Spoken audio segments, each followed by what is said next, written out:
They formed these tribes that moved into the central highlands of Vietnam, and they had the Rades, which were the aristocrat society. They had the Jarais that were the warriors. They had the Manongs that were the farmers and the tradespeople. And so they had their own society that developed, and they operated totally separate from the Vietnamese, and they had serious clashes with the Vietnamese. At one point they had gotten, with outside help, to the point that they built a university just for Montagnards here in Ban My Thuột. And the Vietnamese army came in and destroyed that university and burnt all the books, and much was lost to the world about the history of the Montagnards when that happened, because there had been people here doing work on that over a period of time. And so as we came in, the American military, and particularly special operations or special forces, we began to work with the Montagnards, because they were the ones that knew the terrain the best of the areas that we were most concerned with, the border areas of Vietnam. And we began to support them. We found out that they had a secret army of their own called Phu Ro, and Phu Ro was manned and maintained strictly by the Montagnards. The Vietnamese were very against it, so it was a very secret and quiet society. And so we began to support them, and we provided them with arms and ammunition and claymore mines to protect their villages, basically for self-defense of the Montagnard people.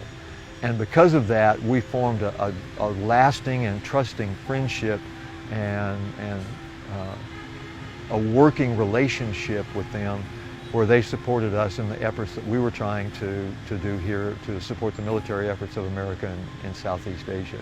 Because we didn't judge them. And I think that was the key. The Vietnamese, be they north, south, or wherever, they would judge them. They called them children. And as a Montagnard to be called a child, they love children, but for a man to be called a child is great disrespect. We came in an accepting mode, because that's what we do. We come in and we work with people, and we understand that they're not going to be just like us. They're going to be different. They're going to have their own religion. They're going to have their own society. And we accept that and learn to work with it, as opposed to trying to destroy it or change it. Okay, our mission was to conduct cross-border reconnaissance operations in Cambodia, Laos, and North Vietnam, so that the Americans would know what was coming towards them, because the Ho Chi Minh Trail ran through those areas. And so they would move large quantities of people and equipment down those trails, and if we were there watching the trails and watching the unit movements, we could then tell the commanders in Vietnam, and they could position forces to counter those enemy that were coming down the trail.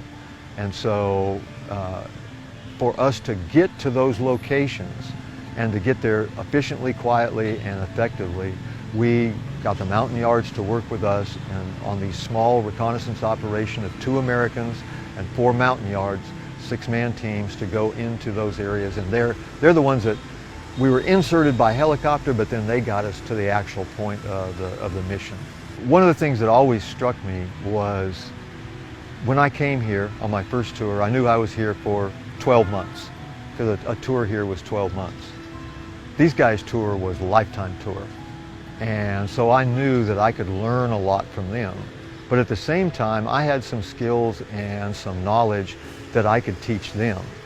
And so I think we came to a very quick mutual understanding, them having understood and worked with other Americans in the special operations community. They understood that they could learn things from us, but they also understood that they could teach us things.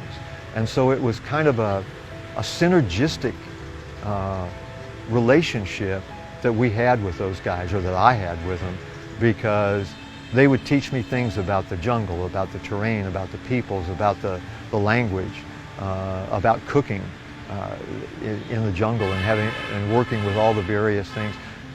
They taught me how to live in the jungle, and I taught them some military things that were very helpful tactically and so on. The whole point behind Special Forces going to war or going into an area and working with indigenous forces, that's what it's all about.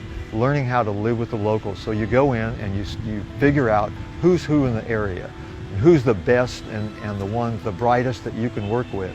When we came to Vietnam, for the most part, it was the Montagnards, particularly in the Central Highlands, they were the king of the walk. They owned the place because they knew it so well. It was their world. Just as when we went in and worked with people from the Northern Alliance, when we went into Peru and worked with folks there trying to counter the Sendero Luminoso, when we went into Central America and worked with people there and tried to support some of the anti-narcotics activities that went on. We learned who the locals were that knew the area, that knew the folks, and we went to work with them. And it's all about moving in and being partners with whoever you're working with, as opposed to moving in and taking over their society or being subservient to them. It's an equal partnership on equal footing, and it's a partnership based on mutual respect and understanding that we each have our own strengths, we each have our own weaknesses, and we will work together to make sure that we can get that job done. And that's what Special Forces is all about to me.